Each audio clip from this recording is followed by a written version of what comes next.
waxaan salaamayaa dhammaan shacbiga reer Somaliland meel kasta ay joogaan walaalayaal waxaynu ka wada shaqeynay dhamaanteen hadaynu nahay shacbiga reer Somaliland in dalka ay nooga qabsoonto diiwaan gelinta codbixiyaasha kadibna aynu helo doorasho xor ah oo xalaal ah taasaynu bilownay 2013 waxa ay darro ah inaanay noo qabsoomin doorasho xor ah oo xalaal ah 13 November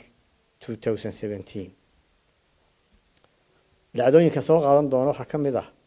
in la xirxiray mas'uuliyiin iyo taageerayaal tiro badan oo xisbiga wadani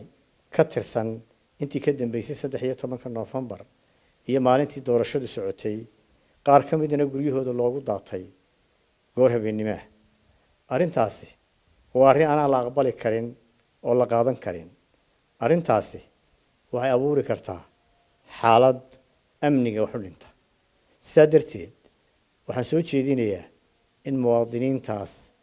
si degdeg ah xorriyadoodii oo taama loogu soo celiyo walaalayaal doorashada madaxtooyada ee Jamhuuriyadda Somaliland ee noo qabsoontay 13 November waxa ku gadaaman madmadow fara badan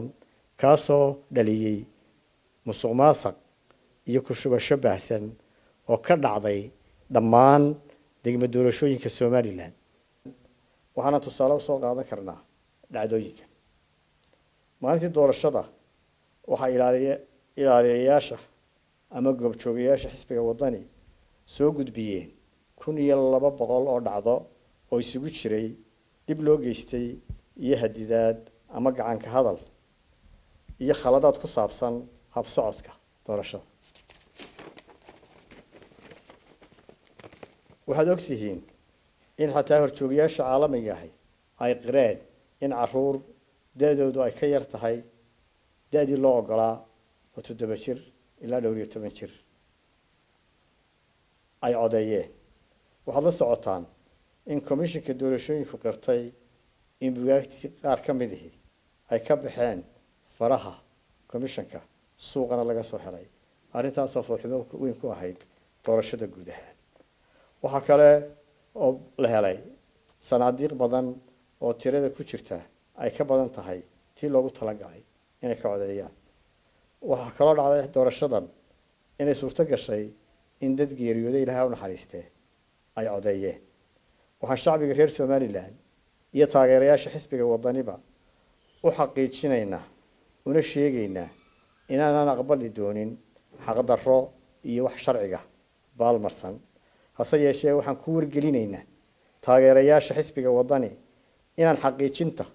helitaanka xuquuqdooda u mari doono dariiq silmi ah oo nabadeed walaalayaal saad ka warqabtaan waxa dhacay dib weyn doorashada kadib waxa daatay dhiig muwaadiniin aan hubaysnayn oo waxay galabsadeen jirin ayaa geeriyooday waxa cusbitaalada Hargeysa iyo Burco jiifa dad dhaawac halisi uu soo gaaray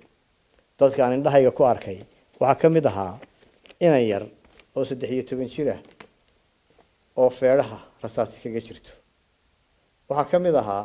inan yar oo 16 jir ah oo sida loo sheegay dhuxul u doonaysay reerkooda Ilaahay u naxariistay dadka Hargeysa ku geeriyooday waxa ka mid ahaa hooyo meherad yar haysatay oo markaa ka soo rawaxday oo gurigeeda ku socota taasi waxayna tusaysaa in rasaas aan loo miidaan yeelin shacbiga loo adeegsaday arrinta mas'uuliyadeeda waxaanu saaraynaa xukuumadda waxaanu uga digaynaa ciidamada ammaanka inay shacbiga u adeegsadaan rasaas dad aan hubaysnayn si aan dib u soo gaadhin shacbiga ay ka mas'uul yihiin ammaankooda walaalayaal maanta uma baahnin in dhiig dambe daato uma baahnin xaalad amni darro ah inay abuuranto uma baahnin in walaalnimada iyo midnimada shacbiga Somaliland dhaawac soo gaadho waxaan uga digayaa mas'uuliyiinta xukuumadda iyo xisbiga kulmiye inay ka fogaadaan arrimaha kicitaanka iyo xaalad abuurka ay faraha kula jiraan oo ay ka mid tahay xadhigga aan sharciga ahayn ee mas-uuliyiinta iyo taageerayaasha xisbiga wadani iyadoo dalku ku jiro xaalad xasaasi ah. waxaan u sheegayaa taageerayaasha xisbiga wadani in taariikhdu isqorayso caalamkuna soo eegayo somaliland sidaa darteed laynooga baahan yahay degenaanshiyo iyo inaan wax ka baranno wixii dhacay.